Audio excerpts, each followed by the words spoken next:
بسم اللہ الرحمن الرحیم نحمده ونصلی ونسلم علی رسولہ الکریم اما بعد۔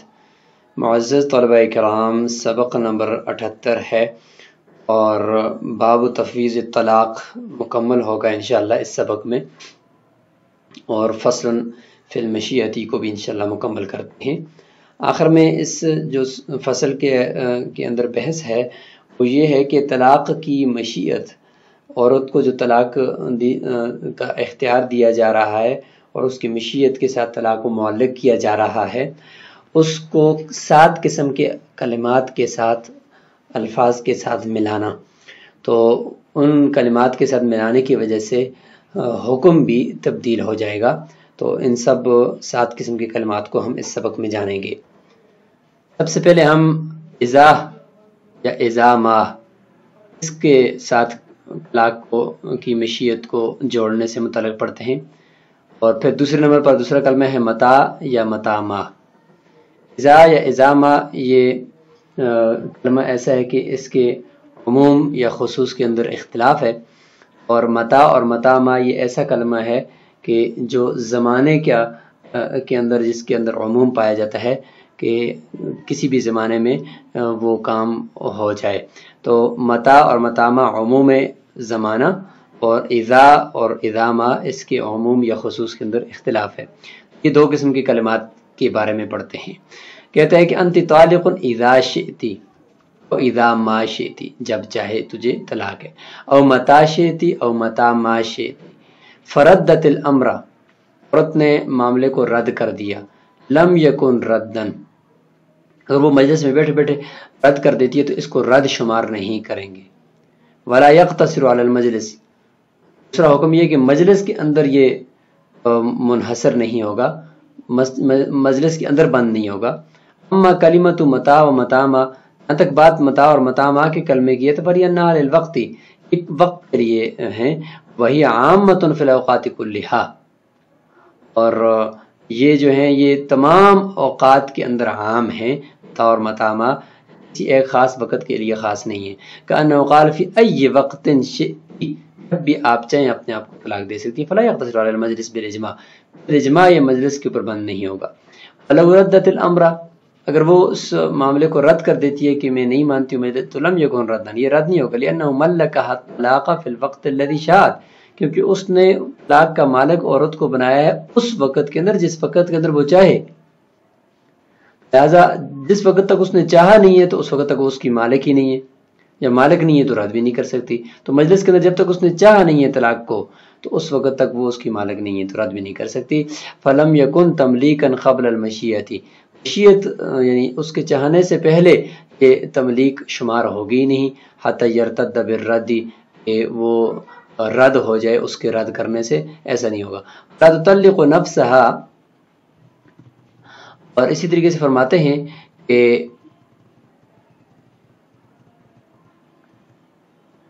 لا تطلق نفسها الا واحدة، تیسرا حکم اس میں یہ ہے کہ ایک طلاق آپ نے آپ کو دے سکتی ہے، اذا شئتی یا اذا ما شئتی کے اندر ایک سے زائد طلاق نہیں دے سکتی۔ لأنها تعم الازمان دون الافعال، اذا ما اور متا ما یہ زمانے کو تو عام ہیں، زمانے کا عموم تو ان میں پایا جاتا ہے، لیکن افعال کا عموم ان میں نہیں پایا جاتا کہ ایک سے زیادہ طلاقیں دیتی چلی جائے، ایک دے پھر اس کے بعد اسے دے پھر اس کے بعد، یہ تو افعال ہیں، زمانہ نہیں ہے۔ زمانے کے اندر عموم ہے کہ جس زمانے میں بھی چاہے دے سکتی ہے، لیکن افعال میں عموم نہیں ہے۔ فتملک التطلیق فی کل زمان، ہر زمانے میں تو طلاق کی مالک ہے طلاق دینے کی، ولا تملک تطلیقا بعد تطلیق، ایک طلاق کے بعد دوسری طلاق دینے کی مالکہ نہیں ہے۔ اما کلمۃ اذا و اذا ما، یہ متا اور متا ما کی بات تو مکمل ہوگی۔ اب اذا اور اذا ما کی طرف آتے ہیں، چونکہ اس میں تھوڑا اختلاف ہے امام صاحب کا اور صاحبین کا، جس طریقے سے گزشتہ چند اسباق پہلے اس کی بحث گزر چکی ہے۔ تو اس میں فرماتے ہیں کہ یہ اور متا ما صاحبین کے نزدیک تو یہ برابر ہیں، متا اور اذا میں کوئی فرق نہیں ہے، لیکن امام ابو حنیفہ رحمۃ اللہ کے نزدیک فرق ہے، لیکن یہاں پر اذا اور متا کا حکم ایک ہی ہے۔ امام ابو حنیفہ رحمۃ اللہ کے نزدیک ان کان یستعمل للشرط، اذا اور اذا ما بھی شرط کے لیے بھی استعمال ہوتے ہیں، اگرچہ وقت کے لیے بھی استعمال ہوتے ہیں لیکن شرط کے لیے بھی استعمال ہوتے ہیں، کما یستعمل للوقت، اس طریقے سے یہ وقت کے لیے استعمال ہوتے ہیں۔ تو جب شرط کے لیے استعمال ہوتے ہیں تو پھر یہاں پر عورت کی طلاق گوئے کہ شرط کے ساتھ مشروط ہو گئی ہے۔ امام حنیفہ فرماتے ہیں کہ ٹھیک ہے، شرط کے ساتھ بھی کے لیے بھی استعمال ہوتے ہیں، لیکن ساتھ ساتھ وقت کے لیے بھی استعمال ہوتے ہیں۔ لیکن الامر صار بیدہا، لیکن یہاں پر معاملہ عورت کے اختیار میں دے دیا گیا طلاق کا۔ اب اگر شرط کی طرف لے جائیں تو اس میں گوئے کہ مجلس پر ہی منحصر ہوگا، مجلس سے اٹھ کر جائے گی تو اس کا وہ اختیار باطل ہو جائے گا۔ اور اگر وقت پر محمول کریں تو پھر باطل نہیں ہوگا مجلس سے اٹھ جانے کی وجہ سے بھی، لیکن کہتے ہیں کہ جب یقینی طور پر معاملہ اس کے ہاتھ میں چلا گیا تو فلا یخرج بالشک، تو اس شک کی وجہ سے معاملہ اس کے ہاتھ سے نہیں نکلے گا، اس کو بعد میں بھی طلاق دینے کا اختیار ہوگا۔ قد مر من قبل، مقبل میں اس کی تحقیق گزر گئی۔ فصل فی اضافت الطلاق کی بحث کے اندر، ولو قال لها انت طالق كل ما شئت۔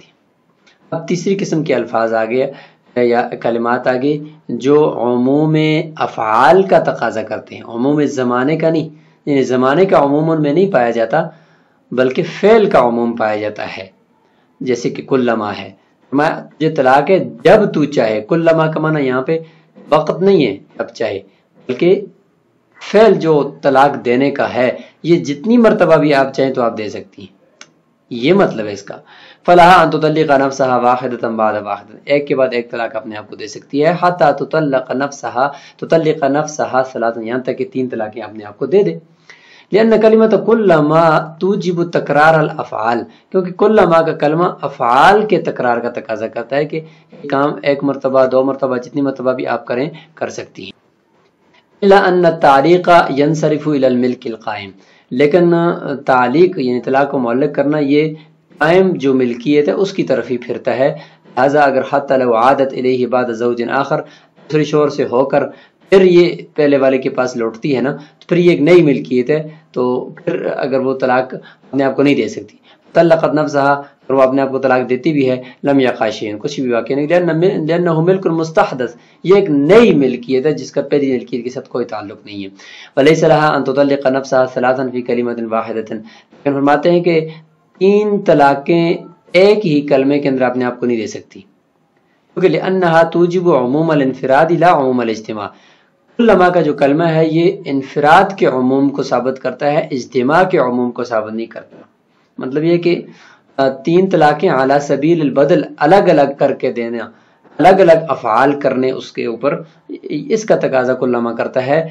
مجموعہ من حیث المجموعہ، ایک ہی مرتبہ واقع کرنا، وہ تو ایک فعل ہو گیا، عموم افعال تو نہ ہوا، اس کا تقاضا نہیں کرتا۔ تملک الایقاع جملۃ و جمعا، بس یہ ایک ہی جملے میں، جملتاً یہ اکٹھی ثلاثاً کے لفظ کے ساتھ طلاق دینے کی مالکہ نہیں ہوگی، جمعاً، اور اس طریقے سے 3 الفاظ ہوں لیکن 3 الفاظ کو ایک ہی مرتبہ جملہ منہ سے بول دینا، یعنی طلقت نفسی واحدتاً وواحدتاً وواحدتاً، اس طریقے سے جمع بھی نہیں کر سکتی کہ الگ الگ فعل یہ کرے گی، ایک مرتبہ طلاق دے گی اپنے آپ کو، پھر کہے گی طلقت نفسی واحدتاً، پھر کہے گی طلقت نفسی واحدتاً، الگ الگ۔ وَلَوْ قَالَ لَهَا أَنْتِ طَالِقٌ حَيْثُ شِئْتِ، چوتھے قسم کا کلمہ آ گیا جی، جس کے اندر زمانے کے اندر عموم تو نہیں ہے، زمانے کے عموم کا تقاضا تو نہیں کرتا، لیکن جگہ کے عموم کا، مکان کے عموم کا تقاضا کرتا ہے۔ جیسے کہ انت طالق حیث شئتی وأین شئتی، تم جہاں بھی چاہو آپ کو طلاق ہے، جہاں بھی چاہو۔ تو ظاہر ہے کہ طلاق جو ہوتی ہے وہ کسی جگہ کے ساتھ خاص نہیں ہو سکتی، جگہ کی تعمیم کا تقاضا نہیں کرتی۔ ظاہر جب ایک دفعہ عورت کو طلاق ہوگی تو وہ دنیا کے کسی کونے میں بھی جائے اس کو طلاق ہی ہوتی ہے، تو جگہ کے عموم کا تقاضا نہیں کرتی۔ فرماتے لم تطلق یا لم تطلق حتی تشاء، اس صورت میں اس کو طلاق نہیں ہوگی یہاں تک کہ وہ خود چاہے، اس کے چاہے بغیر، اس کے چاہنے کے بغیر طلاق واقعہ نہیں ہوگی۔ وَإِنْ قَامَتْ مِنْ مَجْلِسِهَا، اگر وہ مجلس سے کھڑی ہو جاتی ہے، فَلَا مَشِيَّةَ لَهَا، اس کی وہ چاہت ختم ہو جائے گی، اس کا اختیار ختم ہو جائے گا، کیونکہ لِأَنَّ كَلِمَةَ حَيْثُ وَأَيْنَ مِنْ أَسْمَاءِ الْمَكَانِ، دلیل دے رہے ہیں کہ اس کی چاہت کے اوپر ہی انحصار ہوگا، اور مجلس سے کھڑا ہونے کی وجہ سے اس کی بغیر چاہت کے تو وہ اس کی چاہت بھی ختم ہو جائے گی، اس کا اختیار ختم ہو جائے گا۔ اور حیث اور اینا جو ہے وہ جس معنی میں ہے یعنی مکان کے معنی میں تو وہ لغو ہو جائیں گی. کیوں؟ اس لیے کہ حیث اور اینا مکان کے اسما ہیں، یعنی اس میں مکان ہے. طلاق لا تعلق له بالمکان، اور طلاق کا کسی بھی جگہ کے ساتھ کوئی تعلق نہیں ہے. یلغو، بس یہ لغو ہو جائے گا. لغو ہو گیا بس انت طالق پیچھے رہ گیا، انت طالق ان شئتی رہ گیا، انت طالق ان شئتی اگر تم چاہو. ان شئتی رہ گیا تو وہ مجلس کے اندر ہی ڈیپینڈ کرتا ہے، مجلس کے اوپر بند رہے گا. یبقى ذکر مطلق المشیت، مطلق مشیت کا ذکر باقی رہ گیا. فیختصر علی المجلس. خلاف زمان، خلاف زمان کے پیچھے ہم نے اذا اور ازامہ پڑھا کہ وہاں پر لأنه له تعلق به، کیونکہ زمانے کے ساتھ طلاق کا تعلق ہوتا ہے. مستقبل میں طلاق دینا، ماضی میں طلاق دینا، حال میں طلاق دینا. حتی یقع فی زمان دون زمان، کہ ایک زمانے میں واقع ہوتی دوسرے میں نہیں ہوتی. کوئی شخص ماضی کے اندر طلاق دینا چاہتا ہے تو ماضی میں کیسے طلاق دے سکتے ہیں؟ واقع نہیں ہوگی. اگر مستقبل میں دینا چاہتا ہے یا حال میں دینا چاہتا ہے تو واقع ہو جائے گی. یا مستقبل میں دینا چاہتا ہے، کہتے ہیں کہ میں جو ہے نا کل تجھے طلاق دوں گا، تو اس طریقے سے واقع نہیں ہوتی. اگر وہ کہتا ہے کہ اگر تو فلاں کام کیا تو تجھے فلاں دن طلاق ہوگی، تو پھر اس طریقے سے ہو جائے گی. تو دیکھیں کسی زمانے میں واقع ہوتی ہے، کسی زمانے میں نہیں ہوتی. فوجب اعتبار ہوں، اس میں پھر زمانے کا اعتبار کرنا درست ہوتا ہے. خصوصاً و عموماً، یعنی خاص کسی وقت کے لیے یا عام وقت کے لیے اس کا اعتبار کیا جا سکتا ہے. لیکن مکان کا اعتبار نہیں کہہ سکتے کہ فلاں جگہ تجھے طلاق ہے فلاں جگہ نہیں ہے، ایسا نہیں ہو سکتا. لہذا خلاصہ یہ ہوا کہ خیس اور عینا لغو ہو جائیں گے، پیچھے رہ جائے گا انت طالق ان شئتی، اور وہ مجلس پر منحصر ہوگا. ان قال لها انت طالق کیف شئتی، اب کیف آگے جی. آپ کو پتہ ہے کیف حالک جب کہا جاتا ہے تو انسان کی حالت یعنی وصف کے بارے میں سوال ہوتا ہے، اس کی اصل کے بارے میں سوال نہیں ہوتا. لہذا کیف شئتی جب کہا، فرماتے ہیں کہ اس میں امام ابو حنیفہ رحمہ اللہ اور صاحبین کا آپس میں اختلاف بھی ہے. صاحبین فرمائیں گے بھئی جب حالت پوچھی جا رہی ہے تو اصل طلاق کا بھی عورت کو اختیار ہونا چاہیے اس صورت میں کہ وہ واقعہ کرے یا نہ کرے. امام ابو حنیفہ رحمہ اللہ فرمائے کہ نہیں، حالت پوچھی جا رہی ہے، اصل کے بارے میں تو نہیں پوچھا جا رہا. حالت کا مطلب ہے طلاق کا وصف، اس کے بارے میں اختیار دیا جا رہا ہے کہ وہ آپ جیسے بھی چاہو تو رجیع یا بائن دے سکتے ہو، مغلظہ یا مخفف دے سکتے ہو. لیکن اصل طلاق کے بارے میں تو یہاں پر کوئی بھی نہیں ہے. اصل طلاق اس کے چاہنے کے بغیر بھی واقع ہو جائے گی. ظاہر ہے کہ وصف تب یہ ہے گا جب اصل ہو، اور اصل طلاق ہوتی ہے اور وہ طلاق اصل اس کا وجود تب ہی ہوگا کہ جب وہ واقع ہو. لہذا اصل تو بغیر چاہنے کے واقع ہو جائے گی، اور وصف پھر اس کے بعد عورت کی چاہت پر موقوف ہوگا. تو یہ امام ابو حنیفہ رحمہ اللہ فرماتے ہیں، اور راجح اور مفتبی قول بھی امام ابو حنیفہ رحمہ اللہ کا ہے. اب دیکھیں فرماتے ہیں کہ طلقت تطلیقۃ یملک الرجع، اگر کہا کہ انت طالق کیف شئتی، جیسے آپ چاہو تو آپ کو طلاق ہے، فرماتے ہیں کہ ایک طلاق اس کو واقع ہو جائے گی، شوہر کو رجوع کا حق بھی حاصل ہوگا، یہ بغیر عورت کی چاہت کے. معنی قبل المشیدین، اس کی چاہنے کے سے پہلے اصل طلاق یعنی واقع ہو جائے گی. اصل طلاق واقع ہونے کے بعد پھر آگے رجی یا بائن کے اندر پھر عورت کو جو ہوگا وہ اختیار ہوگا. فَإِنْ قَالَتْ قَدْ شِئْتُ وَاحِدَةً بَائِنًا، اگر عورت کہتی کہ میں نے ایک طلاق بائنہ چاہی ہے، یا ثلاثاً، یا میں نے 3 طلاقیں چاہتی ہوں میں اپنے آپ کو دینا، اور شوہر کہتا ہے ذَلِكَ نَوَيْتُ، میں نے بھی یہی نیت کی ہے، فَهُوَ كَمَا قَالَتْ، جس طریقے سے شوہر نے کہا اسی طریقے سے وہ واقع ہو جائے گی. لأن ذلك تثبت المطابقة بين مشیتها وإرادته. اس مسئلے کے اندر یہ 3 صورتیں ہوتی ہیں. یہ پہلی صورت ہے جس میں عورت اور مرد کے کلام میں مطابقت پائی جاتی ہے. تو شوہر نے بھی کہا میں نے بھی یہی نیت کی، عورت نے کہا میں نے بھی یہی نیت کی ہے. ایسا اس صورت میں جس طریقے سے شوہر نے کہا اسی طریقے سے ہو جائے گا کہ لأن ذلك تثبت المطابقة بين مشیتها وإرادته، کیونکہ اس طریقے سے جس طریقے سے عورت نے چاہا اور مرد نے بھی اس کی موافقت کی ہے، تو یہ عورت کی مشیت اور مرد کے ارادے کے درمیان مطابقت کو ثابت کرتا ہے. اما اذا ارادت ثلاثا والزوج اراد واحدة بائنة، مرد اور عورت کے ارادے میں مخالفت، یہ دوسری صورت ہے اس مسئلے میں کہ عورت نے ارادہ کیا 3 طلاقوں کا، شوہر نے ارادہ کیا ایک بائنہ طلاق کا، یا اس کے برعکس ہو گیا، عورت نے ارادہ کیا ایک طلاق کا اور شوہر نے ارادہ کیا 3 طلاقوں کا. فرماتے ہیں تقع واحدۃ رجعیہ، ایک طلاق رجعی اس صورت میں واقع ہو جائے گی. لأنه لغا تصرفها، عورت کا تصرف تو لغو ہو گیا کیونکہ لعدم الموافقت، شوہر کی موافقت نہیں کی. فبقي ایقاع الزوج، پھر صرف شوہر کی کا واقعہ کرنا طلاق کا وہی باقی رہ گیا. وَإِن لَمْ تَحْضُرْهُ النِّيَّةُ۔ اچھا آگے چلنے سے پہلے یہاں پہ سمجھ لیں، شوہر نے تو بائنہ طلاق دینے کا ارادہ کیا تھا نا، تو پھر یہاں پر رجعیہ کیوں کہا؟ فرماتے ہیں کہ جب عورت کا مخالفت کی وجہ سے اس کا تصرف باطل ہو گیا، لغو ہو گیا، تو شوہر کا طلاق کا واقعہ کرنا رہ گیا، شوہر کا یہ والا لفظ بھی ختم، شوہر کا گوئے کہ طلاق کو واقعہ کرنے کا جو وصف تھا وہ رہ گیا، اور شوہر جب طلاق دیتا ہے تو وہ طلاق گوئے کہ رجی دے رہا ہے، لہٰذا جس طریقے سے اس نکاح انتی طالقن، انتی طالقن کا وصف رہ گیا ہے، جب انتی طالقن رہ گیا ہے تو وہ طلاق رجی ہوتی ہے۔ وَإِن لَمْ تَحْضُرْهُ النِّيَّةُ، تیسری صورت کوئی بھی نیت نہیں ہے، مرد کی کوئی نیت نہیں ہے، اب کیا ہوگا؟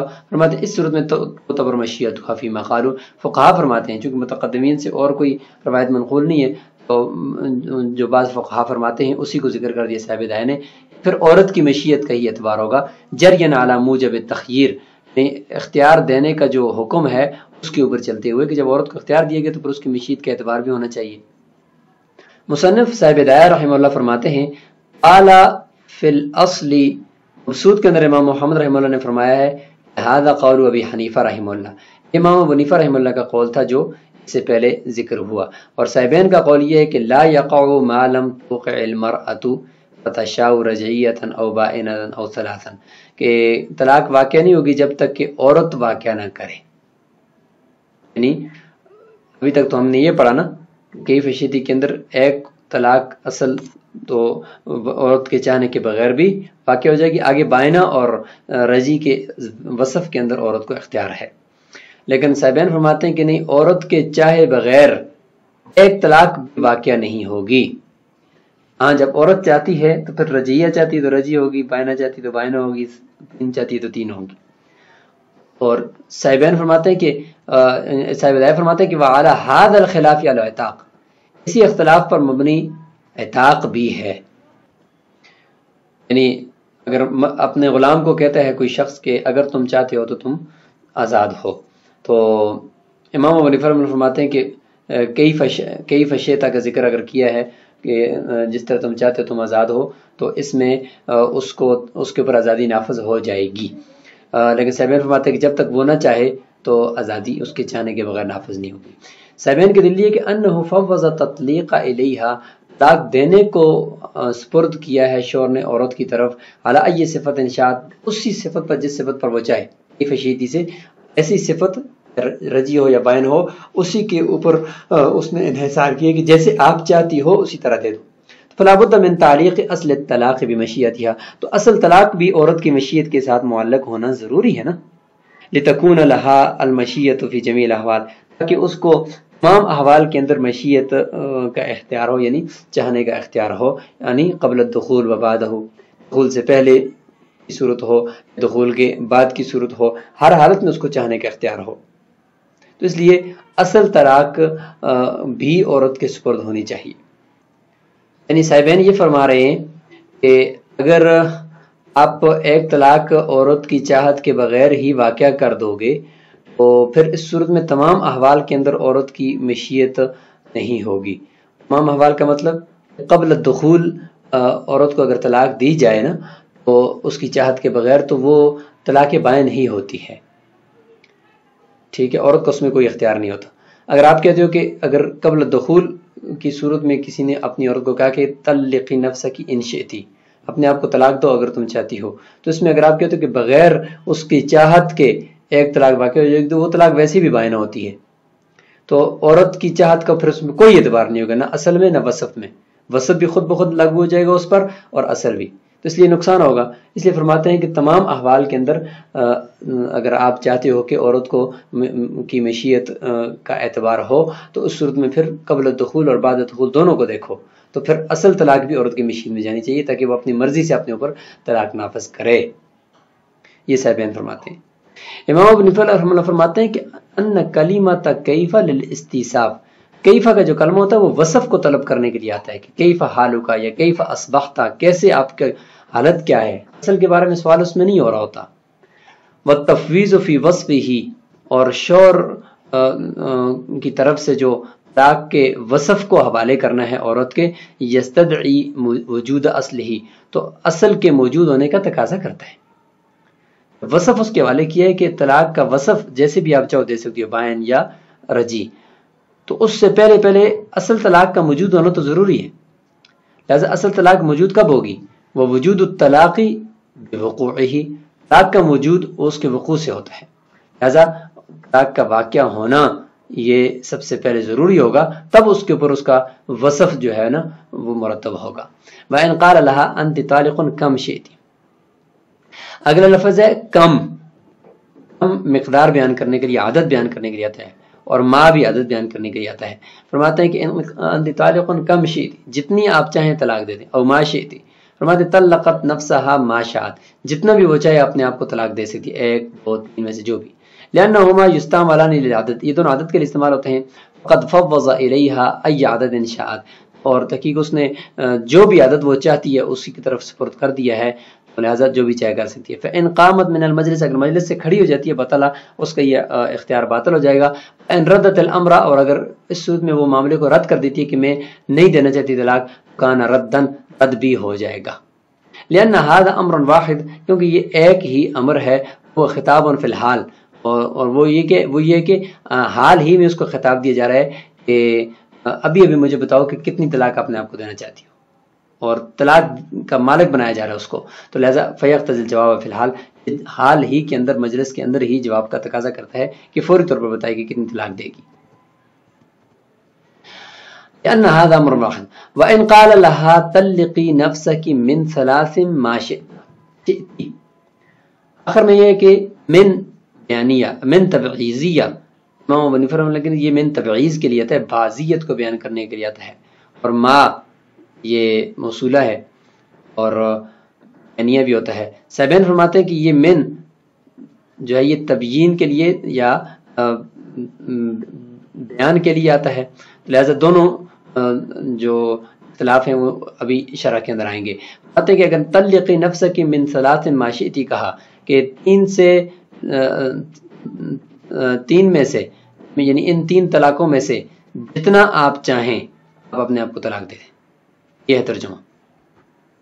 فَلَهَا أَن تُطَلِّقَ نَفْسَهَا وَاحِدَةً أَوْ سِنْتَيْنِ، اس کو اختیار ہے کہ وہ آپ کو اپنے آپ کو 1 یا 2 طلاقیں دے. لَا تُطَلِّقُ ثَلَاثًا عِنْدَ أَبِي حنیفہ، لیکن 3 نہیں دے سکتی. ابن فرماتے ہیں کہ تطلق 3 إن شاءت، 3 بھی دے سکتی اگر وہ چاہے. لأن کلمۃ ما محکمۃ، سبین کی دلیل کے 3 بھی دے سکتی ہے. محکمۃ فی التعمیم، فرماتے ہیں کہ ما کا کلمہ یہ محکم ہے، پکا ہے یہ تعمیم کے اندر، اس میں عموم پایا جاتا ہے. اور وہ کلمۃ من کا جو کلمہ ہے یہ قد تستعمل للتمییز، کبھی کبھار تمییز کے لیے بھی بولا جاتا ہے. جب یہ دونوں جو ہیں کلمے من اور ما، یہ ان کا عموم اور تمیز والا معنی ہے. فیحمل علی تمیز الجنس، جنس کی تمیز کے اوپر اس کو محمول کر دیا جائے گا کہ وہ ہے کہ من سے مراد وہ طلاق مراد ہے، لہذا تمیز ہے، طلاق مراد کوئی اور چیز نہیں ہے. اور ما جو ہے وہ عموم ہے، طلاق کے اندر عموم ہے بھئی 1 اور 3. کما اذا قال کل من طعامی ما شئت، کہ من اس میں بھی ہے اور ما بھی ہے کہ تم میرے کھانے میں سے جتنا چاہو کھا سکتے ہو. او طلق من النساء من شاءت، میری عورتوں میں سے جن میں سے جو بھی چاہتی ہے طلاق لینا اس کو طلاق دے دو. عموم آ گیا، منشاءت یعنی جو بھی چاہتی ہو طلاق دے دو. ولی ابی حنیفہ رحمہ اللہ، امام ابو حنیفہ رحمہ اللہ فرماتے ہیں کہ ان کلمۃ من حقیقۃ للتبعیض، من کا کلمہ بعضیت کا معنی بتانے کے لیے حقیقت ہے. حقیقت میں اس کا جو مطلب ہے وہ تبعیض ہے. اور وما للتعمیم، اور ما جو ہے وہ عموم ہے، حقیقی معنی ان کے یہ ہیں. لہذا فیعمل بہما، دونوں کے اوپر ہم عمل کریں گے. جب دونوں میں عمل کریں گے تو من کی تبعیض کا تقاضا یہ ہے کہ تینوں کی تینوں واقع نہ ہو، وہ تبعیض پھر نہیں رہے گی نا. اور ما کی تمیم کو دیکھتے ہوئے ہم ان پہ عمل کریں گے، بھئی 1 بھی دے سکتی ہے اور 2 بھی دے سکتی ہے. وفی مستشہدہ ہی، اور ان 2 مسئلوں میں جن کے ذریعے سے صاحبین نے دلیل پکڑی ہے ان میں سے کیا ہے جی؟ ایک تو کل من طعام ما شئت، اور یا دوسرا ہی کہ طلق من نساء ما شاءت. فرماتے ہیں ان میں ترکت تبعیض، یہاں پہ تبعیض کو ترک کر دیا گیا ہے. میرے کھانے میں سے بعض تم کھاؤ، اس کو ترک کر دیا کیوں؟ لدلالت اظہار السماحہ، کیونکہ سخاوت اظہار کی دلالت اس میں مطلوب ہے. اس دلالت کی وجہ سے یہاں پہ تبعیض نہیں ہے، یہاں پہ تعمیم ہونی چاہیے تاکہ سخاوت ظاہر ہو. او لعموم صفتی یا متعلق من نسائی منشات، یہ جو دوسرا مسئلہ ہے اس کے اندر صفت کے عموم کی وجہ سے. صفت کا عموم کس طریقے سے؟ صفت ہے مشیت، وہی المشیت، مشیت، اور وہ عام کر دی اس نے. میری 4 بیویاں ہیں مثلا، ان میں سے جس کو بھی جو بھی چاہتی ہو طلاق تم اس کو دے دو، تو وہاں پر تو عموم آ گیا. جو عموم ہے صفت کا تو پھر اس میں تبعیض نہیں ہوتی، لہذا یہ اس وجہ سے اس میں عموم ہے، تبعیض نہیں ہے. حتی لو قال، اگر اس مسئلے کے اندر بھی من شئتا کہہ دیتا پھر عموم نہ رہتا، کیونکہ شئتا کا مطلب تم جس کو چاہتے ہو اس کو دے دو. تو یہ تو جس کو طلاق کا اختیار دے رہا ہے وہ تو ایک بندہ ہے، تو عموم نہیں ہے. جب عموم نہیں ہے تو پھر یہ مسئلہ بھی پھر اسی اختلاف پر مبنی ہوگا کہ چونکہ عموم نہیں ہے. امام حنیفہ فرماتے ہیں کہ 4 بیوی میں سے 3 کو تو طلاق دے سکتا ہے اگر چاہتا ہے، کسی کو نہیں دے سکتا، سب کو نہیں دے سکتا، اور سبین فرمائیں گے کہ سب کو دے سکتا ہے. تو اسی کے ساتھ یہ فصل فی المشیت مکمل ہوئی اور باب تفویض طلاق بھی مکمل ہوا. انشاءاللہ اگلے سبق کے اندر ہم باب الایمان فی الطلاق، یعنی طلاق کے اندر قسموں کا بیان جو ہے اس کو شروع کریں گے. السلام علیکم ورحمۃ اللہ.